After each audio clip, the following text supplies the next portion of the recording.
an unusual one because I'm not talking about international student like I normally would. I want to share my journey in terms of getting night sleep, good night sleep. So I have my neighbors are quite loud, especially early in the morning when I'm not yet ready to get up, or late in the night as well. So they wake me up with, different noises. I guess they're preparing for work. I don't know what kind of things they do, but anyway, so I've been trying to find something that can help me sleep while they do all that, because I'm not really the type that go, I don't really wouldn't like to confront people and have all those ish that I just don't want them. So anyway, my journey, I started with this one. So this is earplug, soft foam earplug. So I got this soft foam earplug off of Amazon, I think about £5 or £6. And then I put it in my ear, and you go to sleep with it. It's actually 33 decibels that it takes off in terms of noise cancelling. However, I wasn't comfortable with it, to be honest. I didn't get a good night's sleep. It was quite what's the word now? It was quite disturbing. It's like inside my ear, and everything just, I don't know, it makes really, there's one weird feeling like where you feel like you're in a dark place. So I didn't like this. I couldn't sleep well with it. Also, it's quite long for my ears. I don't know, maybe because my ear is a bit smaller. So I did cut it into smaller bits, but still I still couldn't sleep with it. So off the chart. Then I got something else. I got this. This is called Quiet. I got it. It's called Quiet. I don't know if you can see. It's Quiet. It's sort of, a bit nicer version. I used it. I was able to sleep with it, but same thing. It's still, there's still that, I don't know, that there's one feeling like that. Like you feel like you're alone in the world. Everything is completely black in terms of the noise. Everything is sealed out. So this is what it looks like. So I got this. You just put it in your ear and you go to sleep with it, and it's quite, like I said, it's definitely better than the earphone thing, the earplug thing. But I still didn't like this one as well. I couldn't really sleep with it, so short and out. And then finally I just got this one. So I sort of like decided, I think my problem is I can't really sleep with something inside my ear. So I was looking for something outside that would sort of like be out, and then I can. So I found this on, doing so many searches online, eBay, no, sorry, eBay, YouTube. I checked YouTube, I checked different website. Anyway, I got this. I saw this and I thought, why not try it? Because this one, it would actually be outside. It would sort of like enclose your ear, not inside it. I think I have problem with something inside my ear canal. That's the thing. So this one stays outside. So anyway, I got it. I mean, I got it about 2 weeks ago on the 26th, I think. So it's just coming today. There's this little card that comes with it. Thank you. We would like to hear from you. Okay. So now let me open it up. Aha. Oh, and this is called Hibermate. I got this in pounds. I got it for how much? I got it for £50 ish, about £50. Hi, I'm good, thank you. I just got this thing and I was just seeing if I can show people. You know, it's not really my usual forte things that I normally do, but I just thought to share if there's anyone like me out there struggling. So I got this, like I said, it's about £50. It took about 2 weeks for it to get here. And what it does is you put it over your head, and it will seal your ears and you would hopefully be able to sleep. So I've tried this. I'm just going to try it again. Oops. Oopsies. Sorry, people. I almost have it. Well, I still do. Okay. Stay. Okay. So you put it over your ear. Okay. Well, it has this eye thing. I don't know if I really like this one. My hair is really big at the back, so it's making it very difficult for me to put it on. But I'm going to put it on and I will just show you guys. I will try. Oh, and you can adjust it. The color is nice, thank you. I don't know what I'm doing here, honestly, but I just want to show people because I feel somebody might be struggling like I was to get something to sleep. I've tried this and I really think it will be helpful. So that's why I'm sharing it. Oops. Again. Well, my setup is messing me up. How nice. I don't really do live stream on YouTube, but I really wanted to do this one because I feel it will help someone that is struggling like I was. Okay, now let me see how I can put this on my head. Okay, and then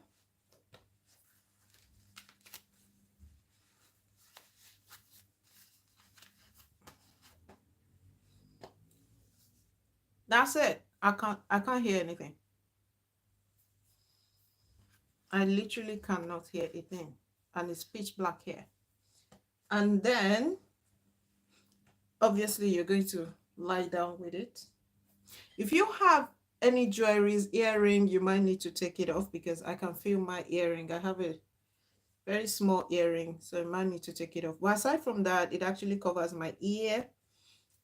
So I think my ear is completely inside. Feels comfortable, honestly. This feels comfortable. I can't wait for a good night's sleep. For a good night's sleep. But it's a bit tight. I think it's because of my hair, because I've got really big, hair length at the back. So what I'm going to do is I'm going to find a way to loosen it to make it more free so I can be a whole lot more comfortable. But aside from that, no noise, silence. Okay. Woo. I don't know what I'm doing here, but it literally just feels like, oh, feels like I was in a dark cave for 2 minutes and now I'm out. And anyway, so here's the stuff. If you're having, especially for my international students, you might be sharing house with several people and they are noisy like non-stop. You can always put this on. I mean, I wish you have the option of removing this ear the eye cover, the face mask, the eye mask, sorry, for sleep. So that way if you want to use it and read, it would have been nice to be able to remove this and then just use only the ear one, so you can read maybe where there's noise with your colleagues. You don't really want to listen to music, you just want something quiet. And it's really, look at that, very soft in the middle. Anyway, I think I'm excited about this. All of my ear literally went into this, into the whole space there. So we'll see how it goes. But I think this should be good for my sleep rather than this one, this tiny one, which goes into the ear and doesn't help me. Or the earplug, this is worse. Like this one is just complete worse. So that is it for me. Thank you. Oh, hi, Ellie. Here's Mata TV. Sister, good evening. I'm just literally here goofing around this evening. I'm fine. Work is good. Work is like killing as usual. I have been marking assessment for days on end. It's almost like it's not going to end, but finally I think we have it down now. Marking, preparing for new term. We started teaching. I had a class today. I actually supported my colleague. I delivered her session today, but I have my own class on Thursday. Teaching and teaching and teaching as usual. I also had a PhD supervision today. I met with a student who was struggling with her studies today, and I just had to encourage her, part of what I do.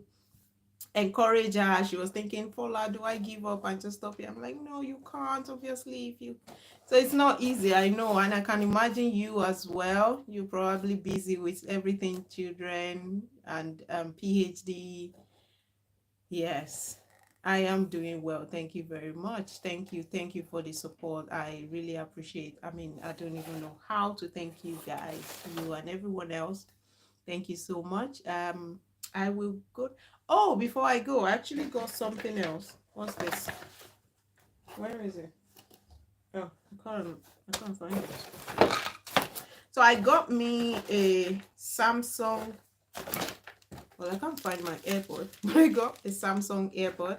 This is something for like, I think I've got this just because it was like a birthday gift. Ah, you have few more interviews to go. Yay! Data collection. Yay! That's nice. That's always the exciting part. With data collection, I know I'm talking this, I'm talking that. With data collection, you want to, it's a struggle because you're working with your participants' time. You're not working with your time, especially if you're doing qualitative. And from what you said, interview, it's probably most likely qualitative. You're working with your participants' time, and it can be a struggle, I tell you. I remember, there was a time during my PhD, I arranged meeting, and you go all the way, because I did my interview in London, but I wasn't living in London then. So I had to come all the way from, like 2.5 hours journey, and then went for the interview, and guess what? The person wasn't available. It's like, I'm sorry. 2 hours.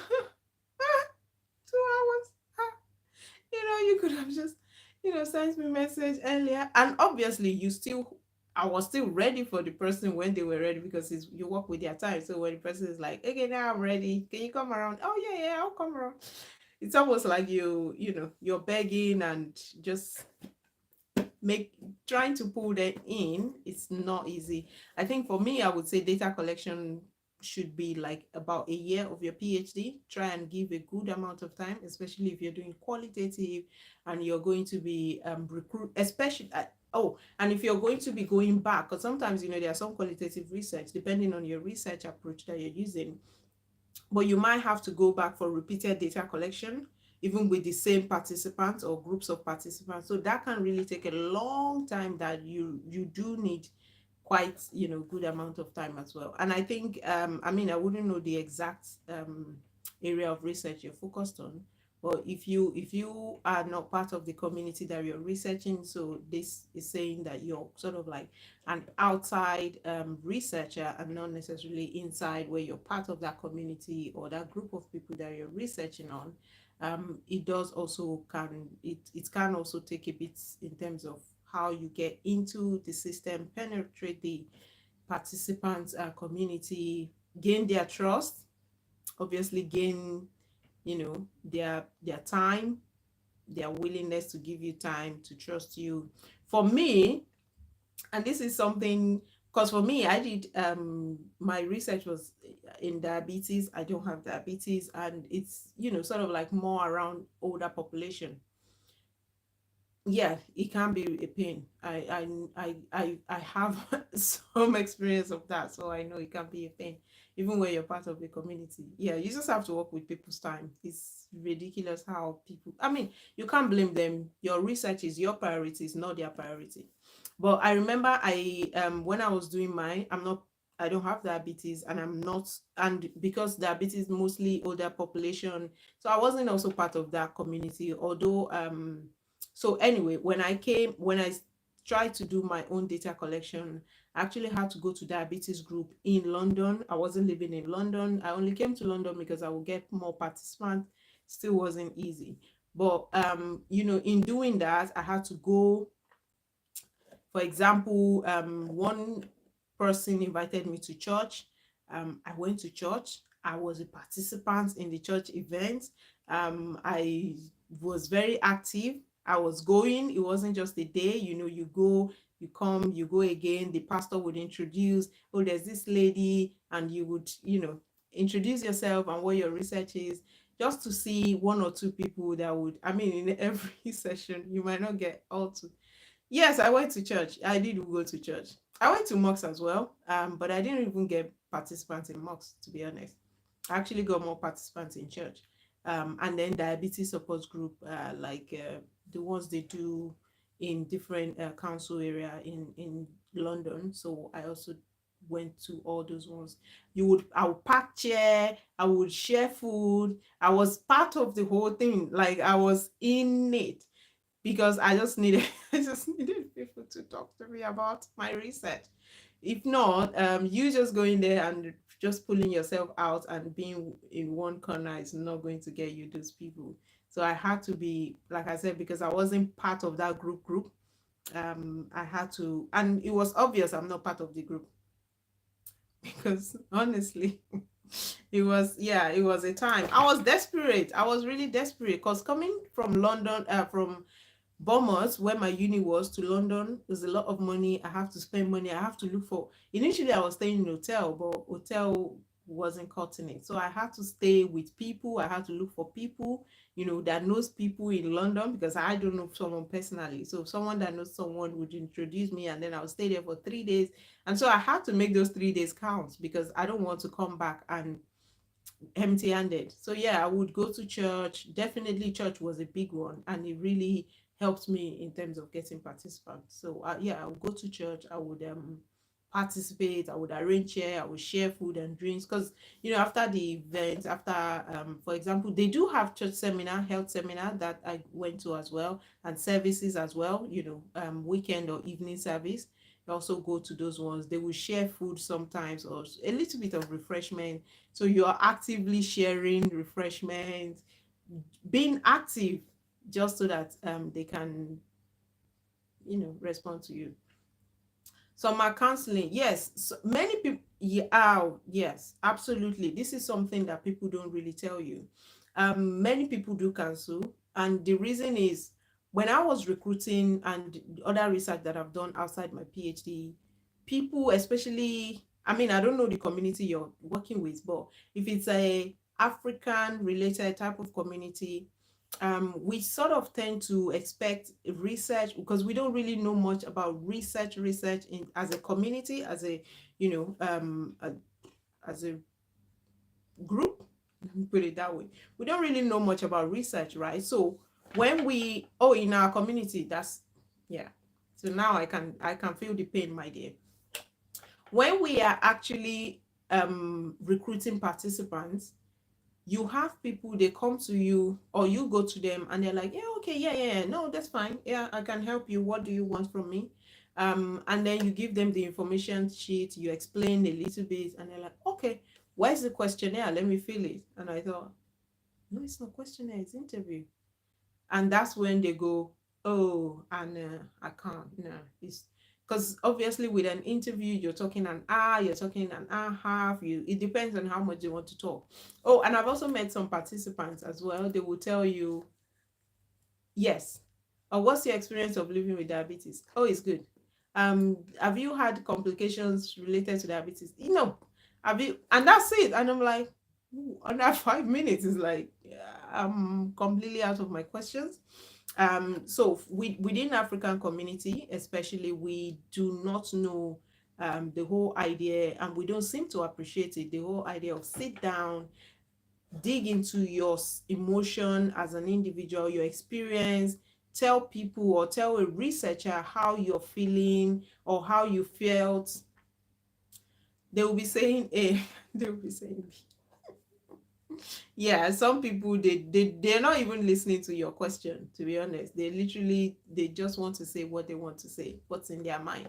So yeah, you find participants like that. What I do for some, it depends on who. If it's the kind of person that is not really giving me much because they are just close-mouthed, I try to just ask them, so what do you think? Like, what would you like to tell me about this, my research? I've told you about my research, so it's not my question now, I'm not questioning you.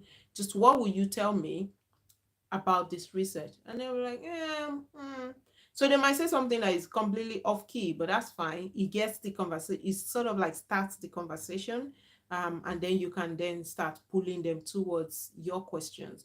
Also, in qualitative research, question, especially our interview guide, is not the key thing that you should focus on as a researcher. I remember when I first started interviewing people, I literally have my list A to Z, and I'm ticking it off as I'm asking. And what that does is that it limits the scope of the conversation, and it makes sometimes participants, like I said, we just answer yes, no, um one word, two words type of, one sentence type of answer, and they are gone with their with their life.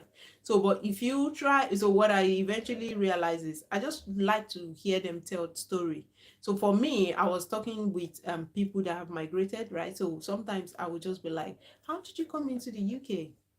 Obviously that doesn't have anything to do with my research, but they will tell me, oh, so it was in 1982, I had this. Thank you. I'm sure as well you have, and you will be doing even more, um definitely.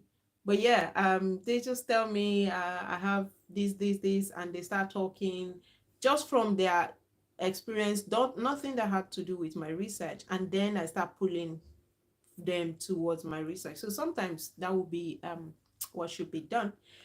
In all, thank you, my sister. I really appreciate you. And like I said before, I can't wait to cheer you on. So I'm very sure you would excellently complete your PhD and achieve even more than you have now. So best of luck with that. And please, if you have any question for me regarding PhD itself, I mean, I'm doing PhD series, but time to get to things is really difficult. But if you have related questions, then I'll be happy to, if I can help, obviously. I mean, I'm sure you have capable supervisory teams, but just if you need someone outside there to mention, to review, to discuss, to, yeah, give advice, especially publication advice, maybe, because as you're doing your research, I would always encourage you publish. That's something I can't count, I cannot overemphasize. So if you need information or any further support around that, hopefully we can help us. All right, let me allow you go, and do have a good evening, afternoon. I think it's evening where you are, but do have a good time.